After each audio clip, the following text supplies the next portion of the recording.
Non Mulki north India. Non Mulki అంటే non local అంతే. Non Mulki north India go back అనే నినాదంతో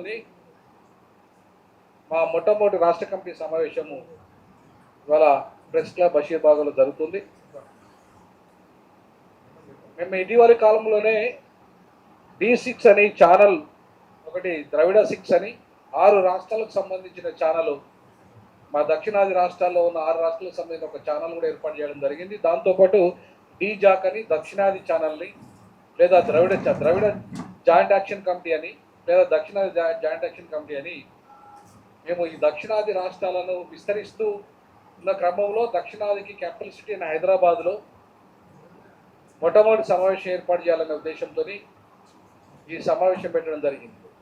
ఇట్లాంటి సమావేశాలు మేము తమిళనాడులో, చెన్నైలో, అలాగే బెంగళూరులో, తిరువనంతపురంలో, అమరావతిలో కూడా పెట్టాలనుకుంటున్నాం ఈ సమావేశాలు. సో కాబట్టి అంతకంటే ముందు ఏంటంటే మా విస్తరణ అంతా GHMC పరిధిలోనే ప్రధానంగా విస్తరించాలనుకుంటున్నాం. టోటల్ GHMC మా గోల్. ఎందుకు GHMC గోల్ అంటే రేవంత్ రెడ్డి కూడా GHMC గోల్. ఆయన GHMC పరిధిని విస్తరించాడు. ఇవాళ GHMC జనాభా ఇప్పుడు 2 కోట్ల చేరుకుంటుంది దగ్గర.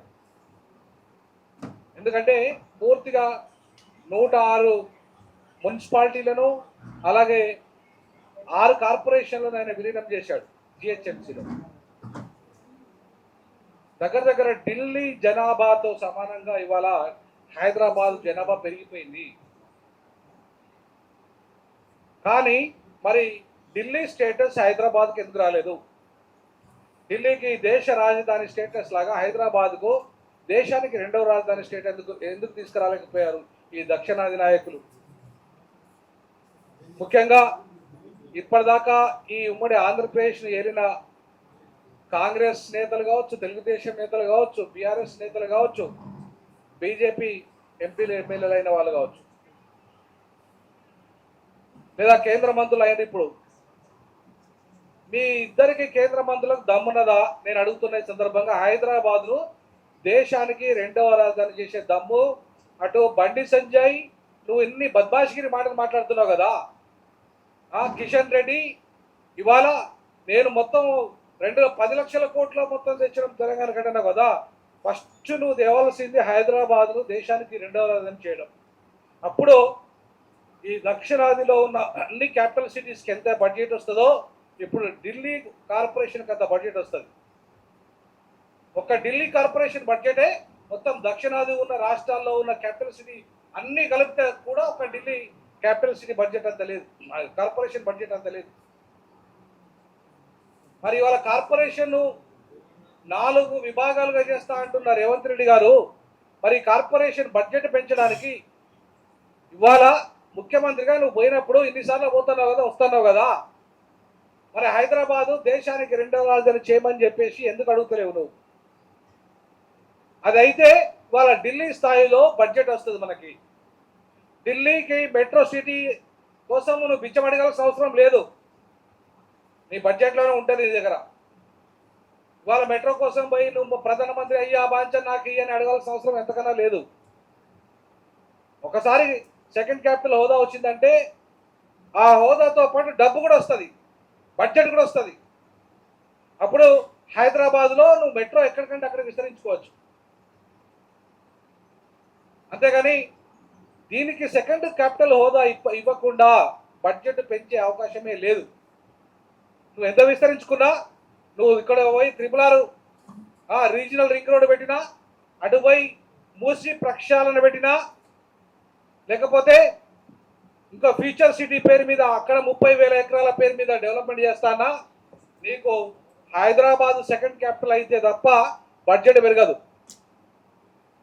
వీటన్నిటికీ బడ్జెట్ కావాలి, లక్షల కోట్ల రూపాయల బడ్జెట్ కావాలి. మరి లక్షల కోట్ల రూపాయల బడ్జెట్ అయ్యా బాంచన్ అంటే రాదు. ఇవాళ హైదరాబాద్ను దేశానికి 2వ రాజధాని ఎందుకు చేయలేదు, మాకు బడ్జెట్ ఎందుకు పెంచలేదు మీరు, మా హైదరాబాద్ కార్పొరేషన్కి అని చెప్పే దమ్ము రేవంత్ రెడ్డి దగ్గర ఉందా? ఇవాళ పోయి సాగిలపడతాడు బీజేపీకి.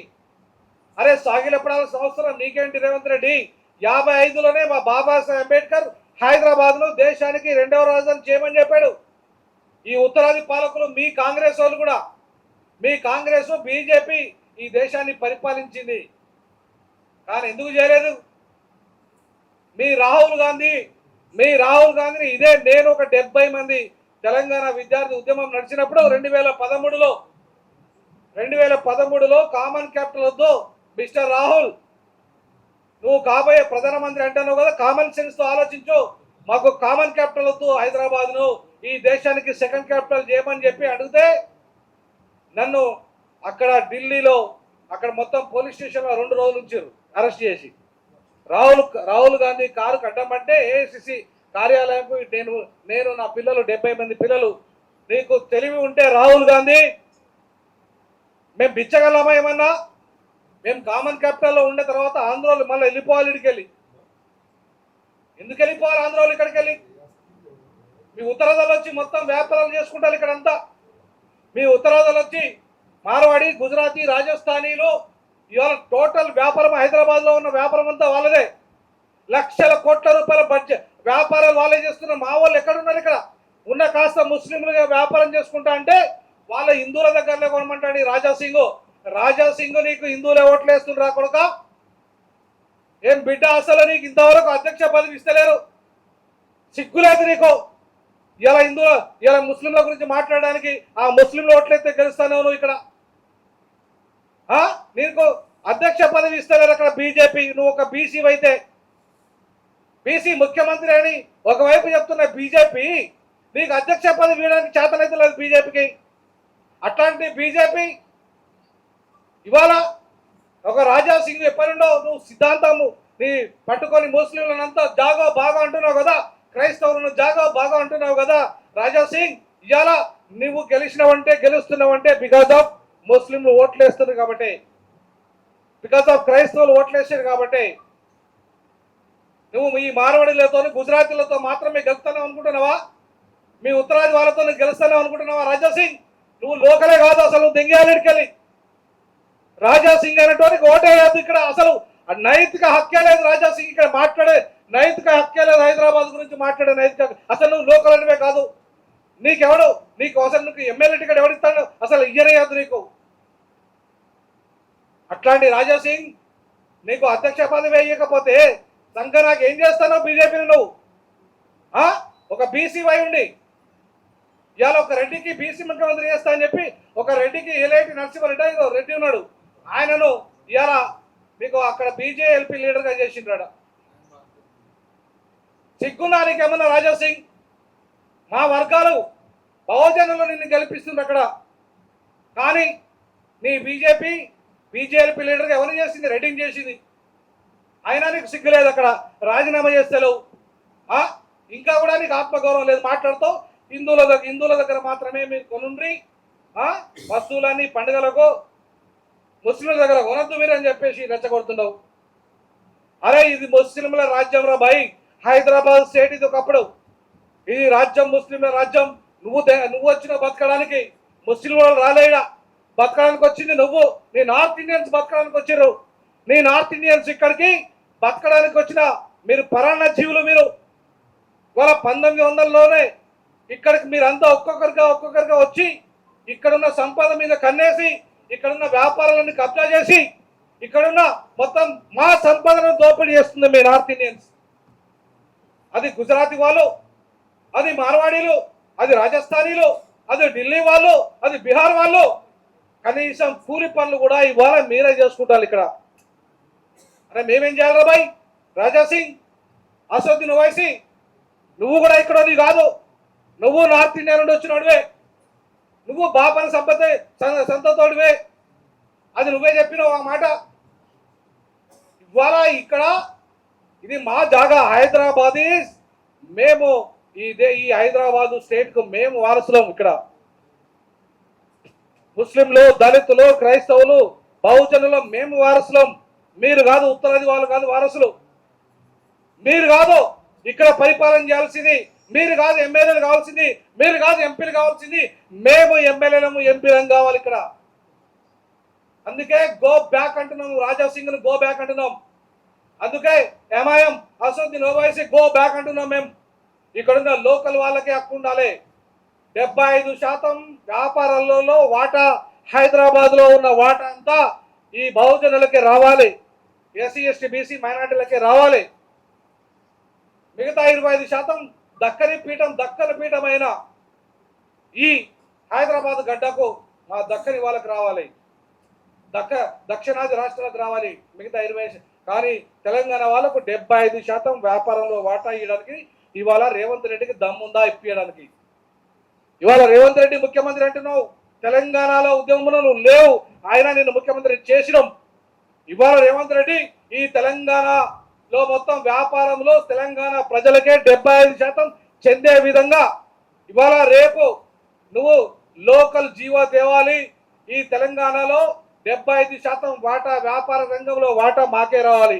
అది ఫార్మా రంగమైనా, అది ఐటీ రంగమైనా, అది పరిశ్రమలైనా, ఏ రంగమైనా సరే ఉత్తరాది వాళ్ళే వచ్చి వాళ్ళ పనులు చేస్తున్నారు ఇక్కడ. అది బ్యాంకులైనా ప్రైవేట్ బ్యాంకులైనా వాళ్ళే చేస్తున్నారు. మాకు వాటనే లేదు. ఐటీ రంగంలో 5% కూడా మా తెలంగాణలో లేరు. 5% కూడా తెలంగాణలో లేరు. వచ్చి మిగతా 95% ఉత్తరాది వాళ్ళే పనిచేస్తున్నారు అక్కడ. ఫార్మా రంగం వాళ్ళదే, బ్యాంకులు వాళ్ళ చేతుల్లోనే ఉన్నాయి. ఇవాళ మొత్తంగా సెంట్రల్ గవర్నమెంట్లో ఉన్న వాళ్ళంతా ఎవరైతే ఉన్నారో, నిన్ననే నాకు సెంట్రల్ గవర్నమెంట్ డిఫెన్స్ శాఖ వాళ్ళు వచ్చి కలిశారు. సార్, మీ ఉద్యమాన్ని మేము త్వరలోనే బలపరుస్తాం. మొత్తం కేంద్ర ప్రభుత్వ ఉద్యోగులు అందరూ వచ్చి మన దాంట్లో జీజాకులు చేరబోతున్నారు. వాళ్ళంతా కూడా డిఫెన్స్ శాఖ నుండి దాదాపుగా పెద్దది డిఫెన్స్ శాఖ, రైల్వే శాఖ చాలా పెద్దది. ఇవాళ రైల్వే శాఖ వాళ్ళు, డిఫెన్స్ శాఖ వాళ్ళు వచ్చారండి. నా ఉద్యోగులు వచ్చి ఒకటే చెప్పారు, సార్ మాకు అడుగడుగున అన్యాయం జరుగుతుంది దక్షిణాది వాళ్లకు. మమ్మల్ని ఎక్కడ కూడా డైరెక్టర్ పోస్ట్ వాళ్ళు తీసుకోవట్లేదు, ఉత్తరాది వాళ్ళే వస్తున్నారు. బ్యాంకు మేనేజర్లు ఉత్తరాది వాళ్ళే వస్తున్నారు. అట్లాగే మొత్తం ఉత్తరాది వాళ్ళదే ఆధిపత్యం అయిపోయింది సెంట్రల్ గవర్నమెంట్ ఇన్స్టిట్యూషన్ లో. ఆర్ఎస్ఎస్ ఏజెంట్లను మాత్రమే పెడతారు. ఇవాళ మనల్ని ఎవరైతే అందరినీ సమానంగా చూద్దామనే వాళ్ళని పెట్టట్లేదు. ఈ దక్షిణాది వాళ్ళకు అడుగడుగున అన్యాయం చేస్తున్నారని చెప్పేసి నా దగ్గర నిన్న డిఫెన్స్ నుండి వచ్చిన మొత్తం కేంద్ర ప్రభుత్వ ఉద్యోగులంతా వచ్చారు. త్వరలోనే వాళ్ళు మన డీజాకులో చేరబోతున్నారు. సపరేట్ గా వాళ్లకు ఒక ఉద్యోగుల సంఘం పెట్టబోతున్నాము. దక్షిణాది కేంద్ర ప్రభుత్వ ఉద్యోగుల సంఘం.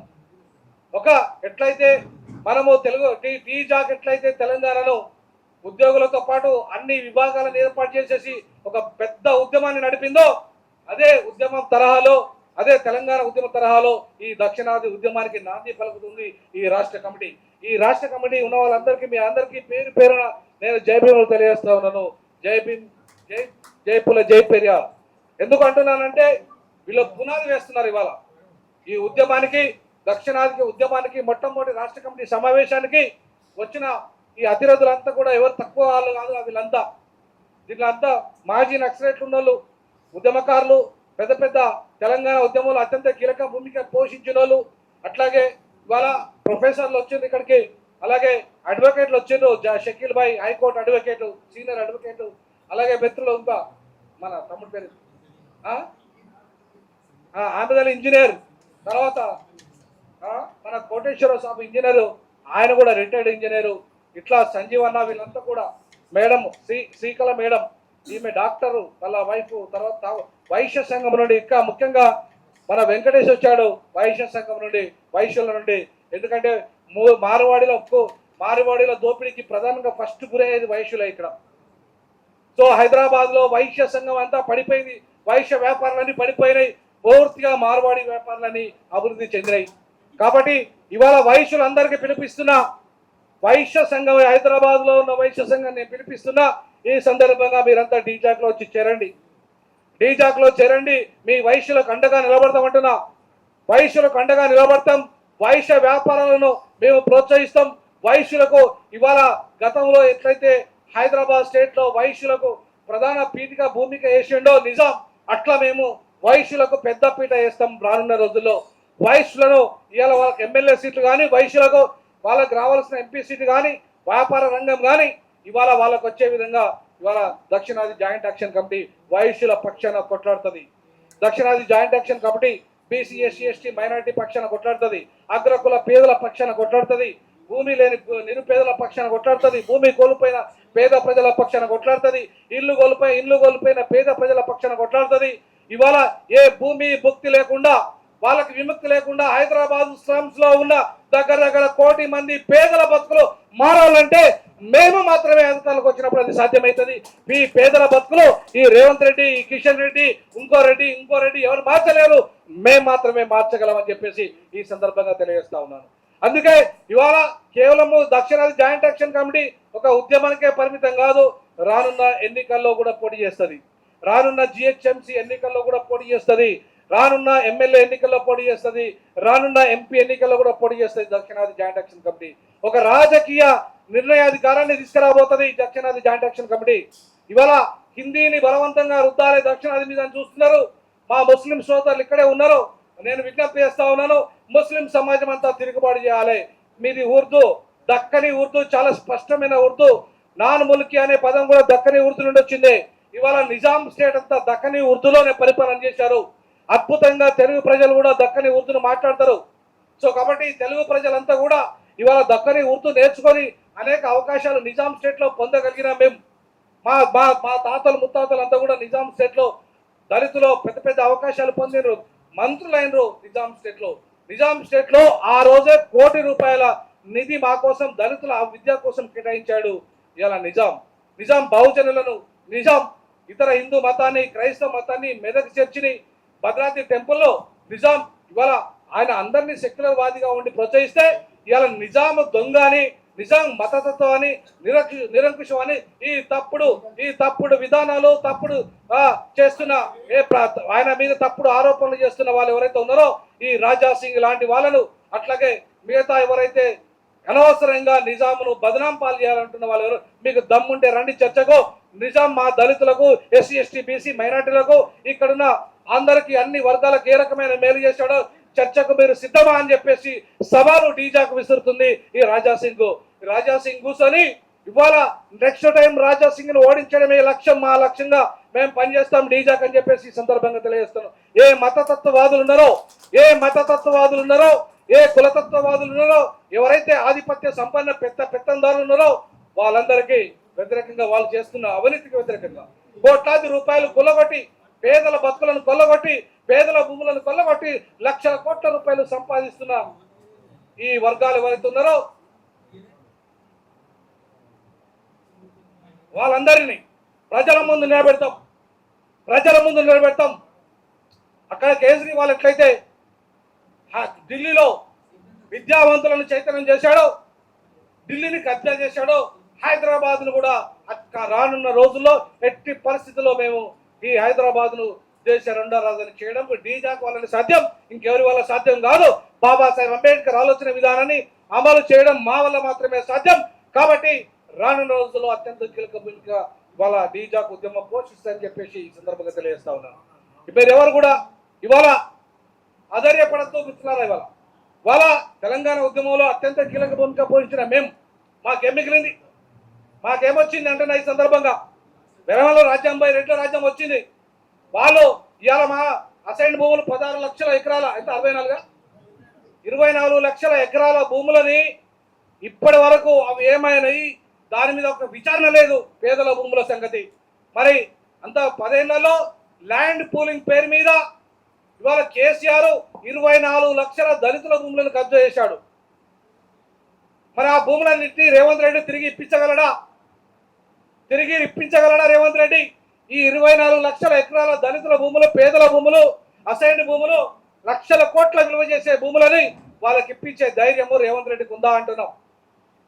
ఇప్పియకపోతే రానున్న రోజుల్లో లక్షలాది మందితో ఇదే హైదరాబాద్ నడిబొడ్డు మీద ఇందిరా పార్క్ మహాధర్నాకు దిగుతాం.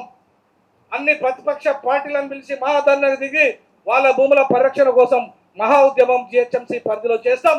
అవసరమైతే పాదయాత్ర కూడా మొత్తం చేసి ఈ జిహెచ్ఎంసీ పరిధిలో వేలాది ఎకరాలు, లక్షలాది ఎకరాల భూములు కోల్పోయిన పేదలకు తిరిగి భూములు ఇప్పించడమే మా బాధ్యత. ఇల్లు లేని వాళ్ళకు ఇల్లు ఇప్పించడమే బాధ్యత. అలాగే ఇవాళ వైద్యము లేని వాడలకు వైద్యాలు ఇప్పించడమే బాధ్యత. అలాగే ఉచిత విద్య లేని, ఇంగ్లీష్ మీడియం లేని స్కూళ్లను పెట్టించే బాధ్యత తీసుకుంటాం గ్రేటర్ హైదరాబాద్ లో. ఈ గ్రేటర్ హైదరాబాద్ లక్ష్యంగా ఇవాళ మా ఉద్యమ కార్యాచరణ ఉంటుంది. సో గ్రేటర్ హైదరాబాద్లో మేము ఎట్టి పరిస్థితుల్లో ఇవాళ దాదాపు 2 కోట్ల జనాభా ఉంటే మేమే 1.5 కోటికి పైగా ఉన్నాం.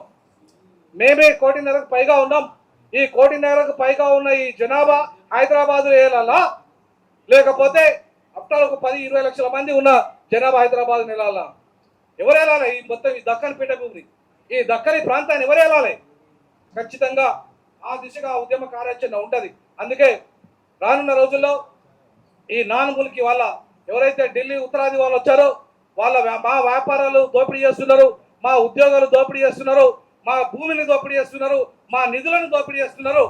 ఇవాళ మీరు చూడండి, మన తెలంగాణ 1 రూపాయి కేంద్రాన్ని కడితే మనకు ఉల్టా వాళ్ళు ఇచ్చేది 40 పైసలు మాత్రమే. అదే ఉత్తరప్రదేశ్ వాళ్ళు 1 రూపాయి కడితే వాళ్ళకి 7 రూపాయలు, దాదాపుగా 7 రూపాయలు వస్తున్నాయి, 7 రూపాయలు 20 పైసలు వస్తున్నాయి. అదే బీహార్ కడితే 9 రూపాయలు 60 పైసలు వస్తున్నాయి.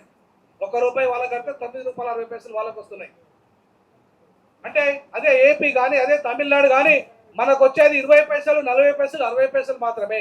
1 రూపాయి కడితే రిటర్న్ 20 పైసలు 40 పైసలు 60 పైసలు, 1 రూపాయికి రూపాయి కూడా వస్తలే మనకు రిటర్న్. కేంద్రము అంటాడు, కిషన్ రెడ్డి అంటాడు, మేము 10 లక్షల కోట్లు, అంటే 10 లక్షల కోట్లు ఇచ్చుడు కాదు బాయ్, మా 20 లక్షల కోట్లు దొప్పిన తెలంగాణ. మేము 20 లక్షల కోట్లు పన్ను కడితే మా పన్నులో సగం పన్ను కూడా ఇవ్వలే మీరు, మా పైసల్లో సగం పైసలు కూడా ఇవ్వలే మీరు. మరి ఇచ్చిందని చెప్పి మాట్లాడుతున్నారు, మాకు మా తెలంగాణకు ఏదో ఉరగబెట్టినామని మాట్లాడుతున్నావు కిషన్ రెడ్డి. మాకు మీరు సగం కూడా, మేము కట్టిన దాంట్లో సగం డబ్బు కూడా మాకు కట్టలేదు. కాబట్టి ఇవాళ కిషన్ రెడ్డి 10 లక్షల కోట్లు తెలంగాణకు కట్టినంత అబద్ధం. మేము 20 లక్షల కోట్లు మీకు పన్నులు చెల్లిస్తే మాకు ఉల్టా మాకు 10 లక్షల కోట్లు మాత్రమే కేటాయించారు. ఇంకా మాకు రావాల్సిన 10 లక్షల కోట్లు రావాలి. ఇంకా ఉల్టా మీరు సెంట్రల్ గవర్నమెంట్ ఇవ్వాల్సింది పోయి మా పన్నులు, మేము కట్టిన పన్నులే మాకు ఇస్తలేరు. ఇవాళ మాకు సుప్రీంకోర్టు బెంచ్ ఇవ్వలేదు ఇంతవరకు. మీరు మాకు హైదరాబాదు దేశానికి 2వ చేయలేదు. మాకు ఇవాళ ద్రవిడ డెవలప్మెంట్ కౌన్సిల్ ఏర్పాటు చేయలేదు మీరు, దానికి బడ్జెట్ ఇవ్వలేదు మీరు. దానికి మాకు ఇవాళ ఏది పోలవరానికి జాతీయ హోదా ఇవ్వలేదు, కాళేశ్వరానికి జాతీయ హోదా ఇవ్వలేదు, మాకు ఖమ్మంలో ఉక్కు కర్మాగారం ఏర్పాటు చేయలేదు. ఇట్లా చెప్పుకుంటూ పోతే ఉమ్మడి ఆంధ్రప్రదేశ్ విభజించిన తర్వాత ఒక్క విభజన హామీని నెరవేర్చని కిషన్ రెడ్డి నీ ప్రభుత్వము అటు వర్గీకరణ చట్టం చేయలేదు. మాదిగలకి 30 ఏళ్ళు కొట్లాడితే మీకు ఓట్లేస్తే వాళ్ళకి వర్గీకరణ చేసి మీరు పార్లమెంట్లో చట్టం తెచ్చిరా. ఇలా బీసీలు ఓట్లేసి బీసీ మీకు ప్రధానమంత్రి అని చెప్పి దేశమంతా బీసీలంతా మీ వెంట ఉంచి ఓటేస్తే బీసీలకు ఏమన్నా ప్రత్యేక మంత్రిత్వ శాఖ ఇచ్చిండ్రా? వాళ్ళకి ఏమన్నా రాజ్యాంగం రిజర్వేషన్లు పెంచిండ్రా మీరు? లేకపోతే వాళ్ళకి ప్రత్యేకంగా ఇలా రాజకీయ రిజర్వేషన్లు ఇచ్చిండ్రా? వాళ్ళకి బడ్జెట్ పెంచిండ్రా మీరు? ఇవేమి చేయకుండా బీసీ ప్రధానమంత్రి అని చెప్పుకున్నంత మాత్రాన బీసీలో కొరగబెట్టింది ఏమున్నది? కాబట్టి ఇవాళ ఏ రకంగా చూసినా అటు బీజేపీ కానీ ఇటు కాంగ్రెస్ కానీ ఉత్తరాది పార్టీలు ఈ దక్షిణాదికి నాశనం చేసిన పార్టీలే, ఇక్కడ ప్రాంతీయ పార్టీలను క్లోజ్ చేసిన పార్టీలే. ఒకవైపు మహారాష్ట్రలో ఇవాళ బీజేపీ క్లోజ్ చేసింది అక్కడ ప్రాంతీయ పార్టీలను, అలాగే తమిళనాడులో పోయి ఏఐడిఎంకేని క్లోజ్ చేసింది అక్కడ. ఆడికి వస్తే మళ్ళీ ఇక్కడికి వచ్చి ఇవాళ చంద్రబాబుతో పొత్తు పెట్టుకొని రేపు చంద్రబాబును క్లోజ్ చేసే ప్రోగ్రాం ఉంది అక్కడ. ఇవాళ ఇక్కడ బీఆర్ఎస్ను కూడా క్లోజ్ చేసే ప్రోగ్రాం పెట్టింది.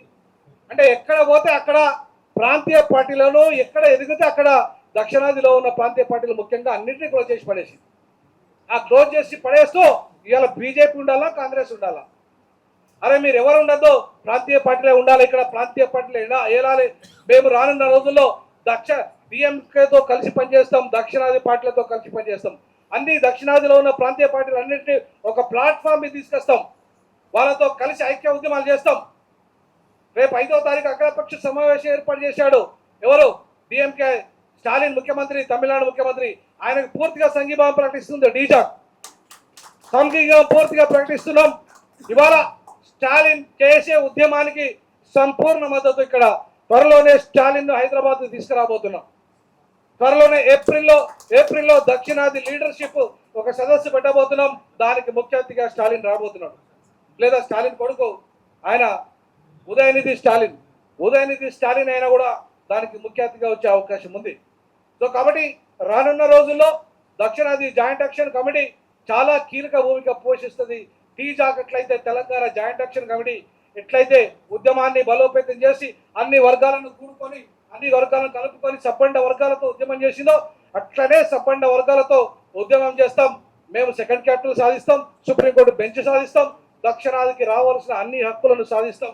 అది సాధించడమే మా ధ్యేయం. ఆ దిశగా పనిచేయడం కోసమే ఇలా నార్త్ ఇండియా వాళ్ళు ఎవరైతే వచ్చి మన మీద ఆధిపత్యం చేస్తున్నారో వాళ్ళంతా మీ రాష్ట్రాలకు పోండి, మీ పెద్ద రాష్ట్రాలు. ఉత్తరప్రదేశ్ అనేది ఇవాళ మొత్తం దక్షిణాది రాష్ట్రాల జనాభా అన్ని కలిపితే ఒక్క ఉత్తరప్రదేశ్ జనాభాతో సమానం. ఒక ఉత్తరప్రదేశ్కు 39,000 కోట్ల రూపాయలు ప్రభుత్వము మొన్న బడ్జెట్లో కేటాయిస్తే మొత్తంగా దక్షిణాదిలో ఉన్న అన్ని రాష్ట్రాలు కలిపి 32,000 కోట్ల రూపాయలు మాత్రమే కేటాయించింది.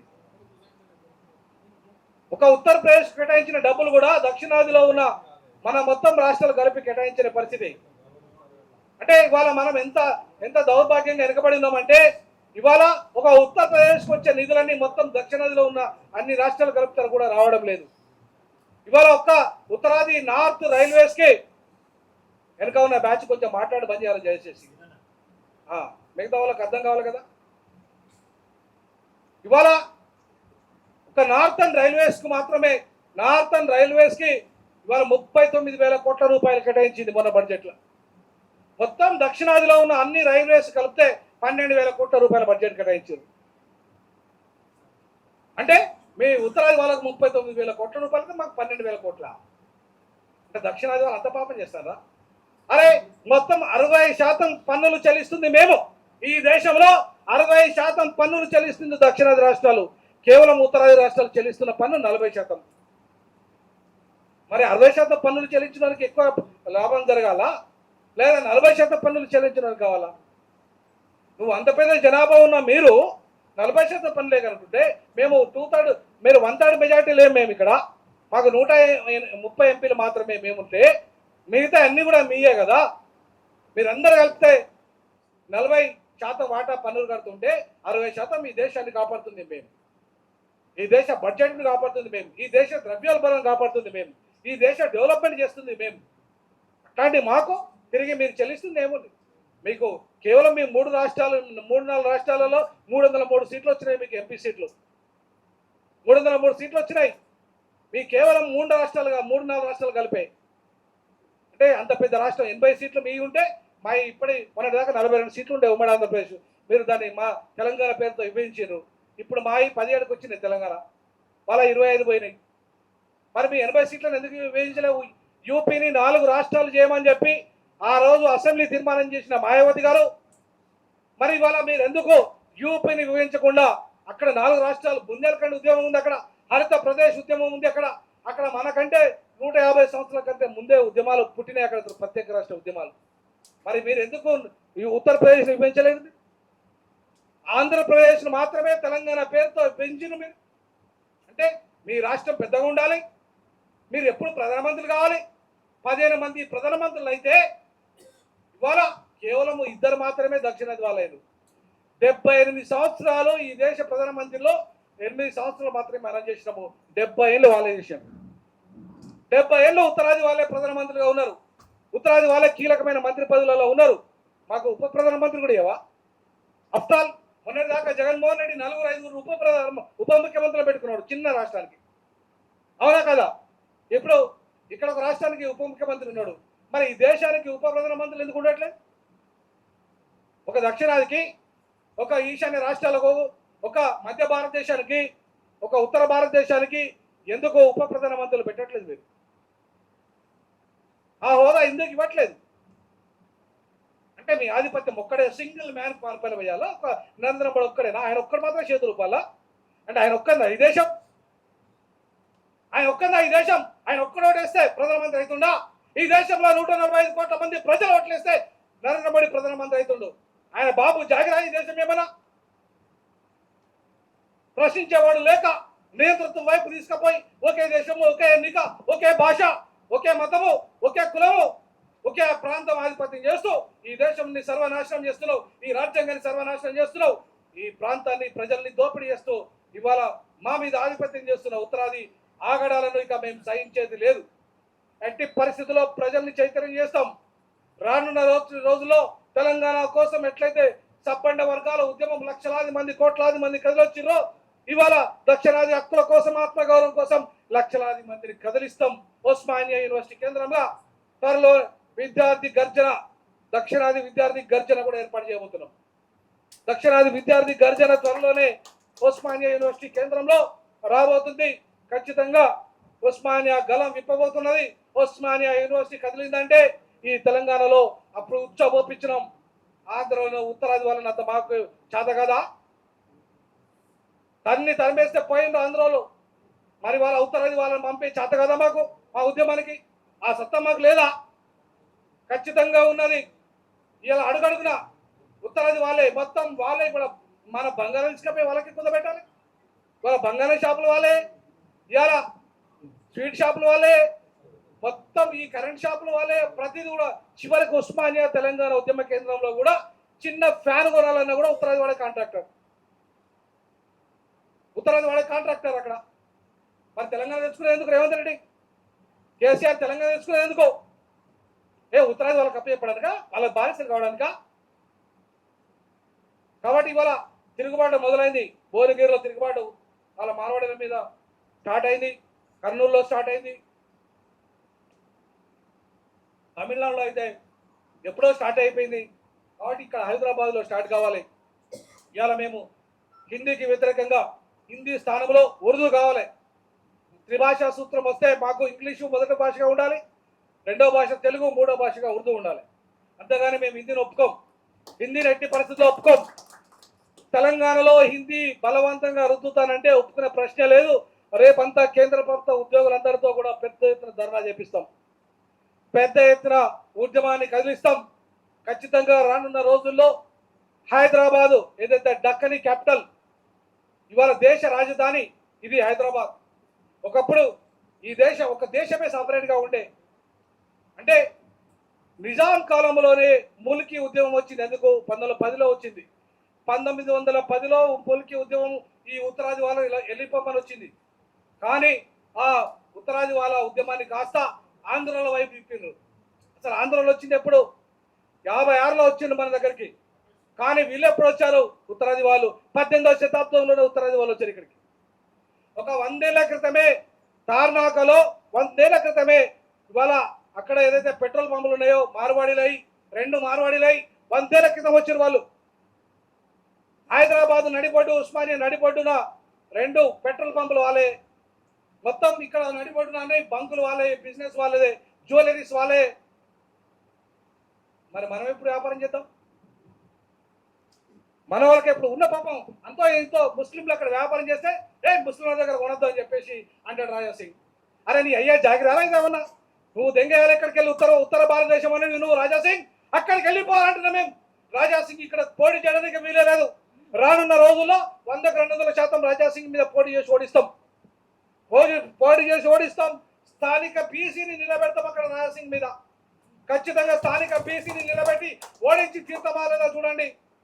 కాబట్టి ఇవాళ ఆశా మహేష్గా మేము 3 లక్షల ఉద్యమం వదిలిపెట్టి రాలే. ఉద్యమంలోకి 12 ఏళ్ల సర్వీస్ వదిలిపెట్టినా నేను, 12 ఏళ్ల నా ఉద్యోగాన్ని వదిలిపెట్టిన, 3 లక్షల ఉద్యోగం డీన్ పోస్ట్ను వదిలిపెట్టిన, ప్రొఫెసర్ పోస్ట్ను వదిలిపెట్టిన ఆశా మహేష్గా. ఏదో మా కోదండరామరెడ్డి అయితే రిటైర్మెంట్ దాకా ఉండి ఉద్యమం చేసిండు ఆయన. మాది అట్లా కాదు, మేము అట్లా కాదు, రెడ్డ లెక్క మోసం చేయం. మేము నిజాయితీ పరులం, దళితులం. మేము నిజాయితీ పరులం, నిజాయితీ కోసం కొట్లాడతాం. ఇలా సమాజం కోసం ఆలోచిస్తాం. మా బాబాసాహెబ్ అంబేద్కర్ మార్గదర్శకంలో మేము పనిచేస్తాం. మేము ఒక్క రక్తపు చుట్టూ బొక్క లేకుండా, ఒక రక్తపు బొట్టు కాలకుండా ఇలా మేము ఉద్యమం చేయాలనుకున్నాం. ఇలా గాంధీ మార్గంలో మేము పిలిపిస్తున్నాం. మొత్తం ఉత్తరాది వాళ్ళ వస్తువులన్నీ బహిష్కరించండి, ఎవరు కొనద్దు. దక్షిణాది వాళ్ళు ఎవరు కూడా ఉత్తరాది వాళ్ళ వస్తువులు ఏవి కొనద్దు. వాళ్ళంతా దొంగ వ్యాపారాలు చేస్తున్నారు. వాళ్ళంతా దొంగ వ్యాపారాలు చేస్తున్నారు. జీరో మాల్ వాళ్ళు తెస్తున్నంత జీరో మాల్, అమ్ముతున్నంత జీరో మాల్. వాళ్ళు ఎక్కడ కూడా ట్యాక్సీలు కడతలేరు. ఇవాళ ఇట్లాంటి దుర్మార్గాలు చేస్తున్న వాళ్ళని ఇవాళ మనం ఇక్కడ ఎందుకు సహించాలి? పన్నులు కడుతుంది మా వాళ్ళు, మందు తాగుతున్నది మా వాళ్ళే కదా, పన్నులు కడుతుంది తెలంగాణలో కదా. హైయెస్ట్ మందు తాగుతున్నది ఎవరు? అరే అవునా భయ్, నిజమే కదా. ఇప్పుడు ఒక్క పండుగ వస్తే 1000 కోట్లు మందు అవుతున్నాం మనం. ఒక పండుగ వచ్చి ఒక్క పండుగకే 1000 కోట్లు తాగుతున్నాం. అంటే ఎంత పన్ను కడుతున్నాం మనం బియ్యం? ఒక్క పండుగ రోజే దగ్గరగా ప్రభుత్వాలకు మనం 100-200 కోట్ల పన్ను కడతాం. అంటే ఇక మిగతా రోజులకి కడుతున్న లెక్క చెప్పండి.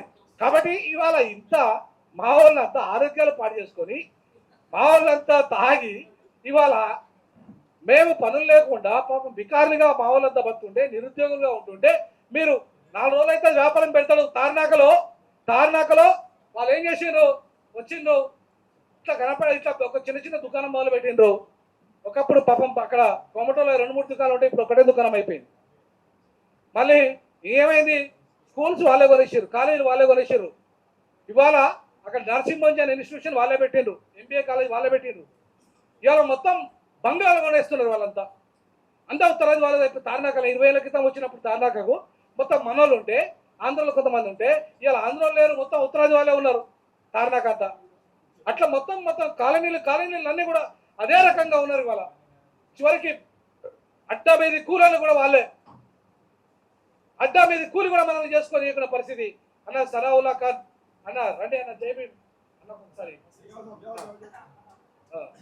సో కాబట్టి ఇవాళ రానున్న రోజుల్లో అన్ని వర్గాలను ఏకం చేస్తాం.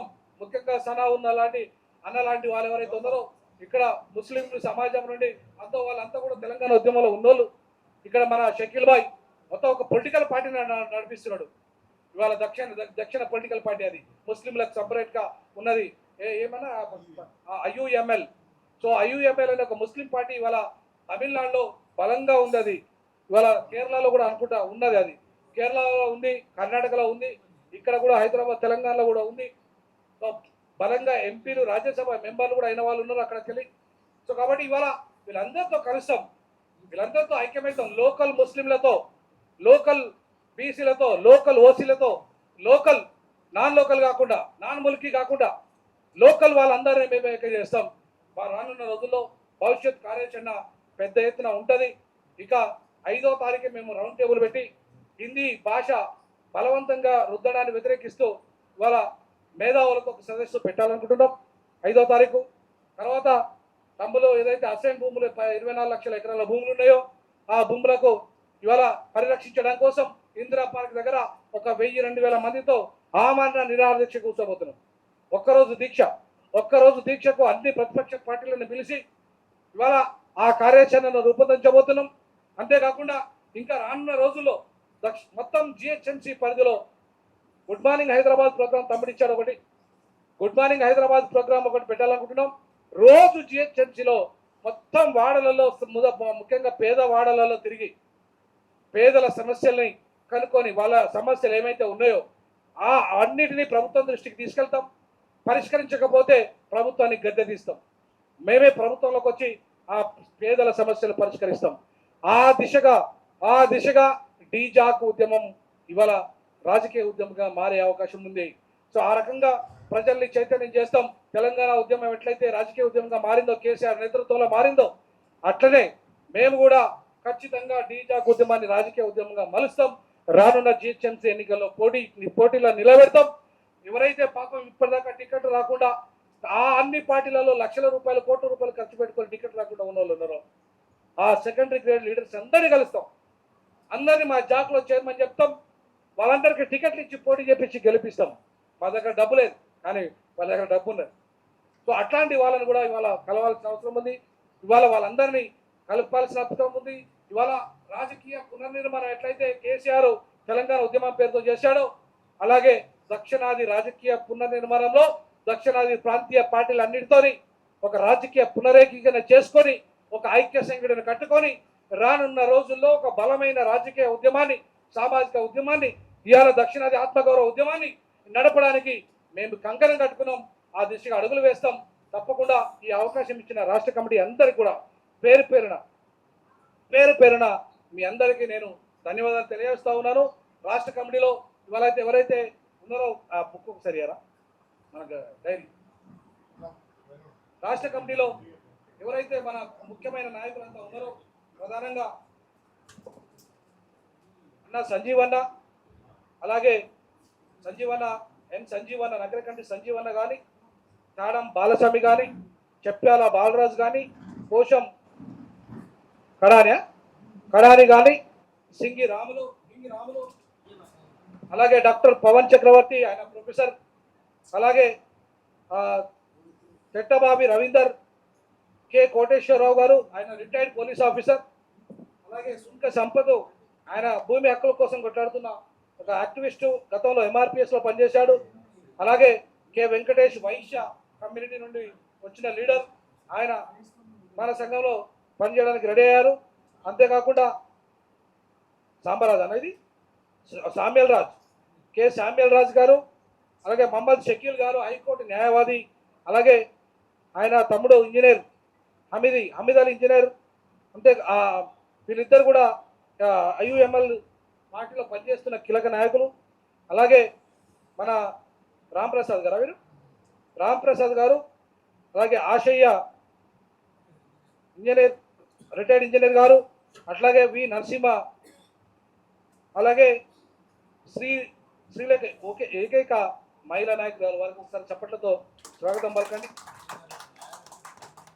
ఖమ్మం నుండి వచ్చిన హనుమంతు లాయర్ గారు, ఇంకా సనావుల్లా అన్న హైదరాబాద్ నుండి, ఇంకా వివిధ జిల్లాల నుండి కూడా ఇవాళ కొంతమంది వచ్చారు. వీళ్ళంతా ఒక జిల్లాలు కాదు, వివిధ జిల్లా, ఖమ్మము, నల్గొండ, వరంగల్, హైదరాబాదు, అట్లాగే సికింద్రాబాదు, ఇట్లా అన్ని జిల్లాల నుండి ఇక్కడ ఈ రాష్ట్ర కమిటీలో సమావేశంలో పాల్గొన్నారు.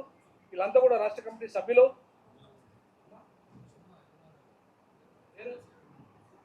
ఎమ్మెల్యే గారి పేరు ప్రకాష్ గారు, నరసింహ గారు, ఇంకా మన శంకరన్న గారు, ఇంకా కొంతమంది, చాలామంది ఇలా అన్ని జిల్లాల నుండి మన రాష్ట్ర కమిటీ సమావేశానికి వచ్చినందుకు మీ అందరికీ జైభూమి తెలియజేస్తూ ఉన్నాను. దక్షిణాది ఉద్యమ అభినందనలు తెలియజేస్తూ ఉన్నాను. ఎందుకంటే మీ సహకారం లేకుండా ఈ ఉద్యమం ముందుకు పోదు. రానున్న రోజుల్లో ఈ ఉద్యమాన్ని బలోపేతం చేయడానికి మనమంతా ఐక్యంగా నిర్ణయాలు తీసుకుందాం, ఐక్యంగా ఉద్యమ కార్యాచరణ రూపొందించుకుందాం. ఇవాళ ఆ దిశగా ఇవాళ మొదటి రోజు కాబట్టి, మొదటి మీటింగ్ కాబట్టి అన్ని విషయాలు మనందరికీ అర్థం కావాలనే ఉద్దేశంతో నేను చాలాసేపు మాట్లాడాను. ఎక్కువసేపు మాట్లాడినందుకు క్షమించండి దయచేసి. ఎందుకంటే విషయాలు అర్థం కావాలి, భవిష్యత్ కార్యాచరణ ఎట్లా ఉండాలో చెప్పాలి.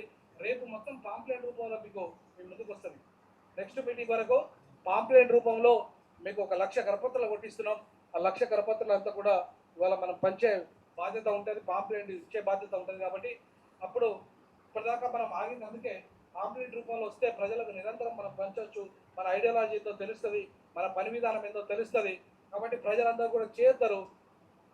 మన ఛానల్ కూడా ఏదైతే D6 ఛానల్ ఉందో, ఎవరైతే మీరు సబ్స్క్రైబ్ చేసుకునే వాళ్ళు ఎవరైతే ఉన్నారో దయచేసి మన ఛానల్ D6 ద్రవిడ మీడియా ఇప్పుడే సబ్స్క్రైబ్ చేసుకోండి. ఎవరైతే సబ్స్క్రైబ్ చేసుకొని వాళ్ళు ఉన్నారో D6 ద్రవిడ మీడియా, ఎందుకంటే మళ్ళీ గుర్తుండదు మీకు.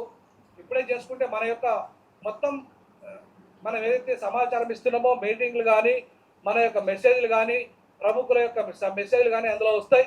అందుకే మీరంతా కూడా దయచేసి D6 ద్రవిడ మీడియా అని ఒకసారి కొట్టండి మీ యూట్యూబ్లో. అందరూ కూడా ఇప్పుడు సబ్స్క్రైబ్ చేసుకొని వాళ్ళు ఎవరైనా ఉంటే, అందరు దాదాపు చేసుకున్నారు అంతకుముందే, ఇంకా చేసుకొని వాళ్ళ కొత్తగా వచ్చిన వాళ్ళు ఎవరైతే ఉన్నారో వాళ్ళు కూడా మన ఛానల్లో దయచేసి సబ్స్క్రైబ్ చేసుకోండి. D6 ద్రవిడ మీడియా దయచేసి చేసుకోండి. అట్లాగే నా నంబర్ కూడా రాసుకోండి, కొంతమంది దగ్గర లేకపోతే 9390119889 9390119889. ఇది నా ఫోన్ నంబరు, అది మన ఛానల్ సబ్స్క్రిప్షను. కాబట్టి ఏ విషయం ఉన్నా సరే, మీకు ఈవెన్ అడ్వకేట్గా ఉన్నాను కాబట్టి హైకోర్టులో మీకు ఏదైనా ప్రాబ్లం ఉన్నా కూడా మీరు నన్ను సంప్రదించవచ్చు. మీ లీగల్ ప్రాబ్లమ్స్ కూడా నేను సాల్వ్ చేస్తాను. మీ మిగతా విషయాలు కూడా ఏమైనా ఉంటే కూడా నేను సాల్వ్ చేస్తాను. తప్పకుండా ఆ దిశగా నాకు నిరంతరం 24 గంటలలో ఎప్పుడైనా సరే మీరు నైట్ టైం ఫోన్ చేయకండి, మెసేజ్ పెట్టండి. కానీ తెల్లారిలో 11 గంటల నుంచి పొద్దున్నే 6 గంటల నుంచి మొదలుకొని రాత్రి 11 దాకా మేలుకుంటాను. 11 పడుకొని మళ్ళీ 5 గంటలు వేస్తా. కాబట్టి మీరు మార్నింగ్ 5 o'clock నుండి ఈవినింగ్ 11 వరకు కూడా ఫోన్ చేయొచ్చు, మాట్లాడచ్చు. ఇక మిగతా టైం ఏమైనా ఉంటే మాత్రం వాట్సాప్లో మెసేజ్ పెట్టండి. కాబట్టి మీరు ఈ ఉద్యమాన్ని తీవ్రతరంగా ముందుకు తీసుకెళ్ళడానికి మీ వంతు ప్రయత్నం చేయాల్సింది కోరుకుంటూ, ఇప్పుడు మన మేడం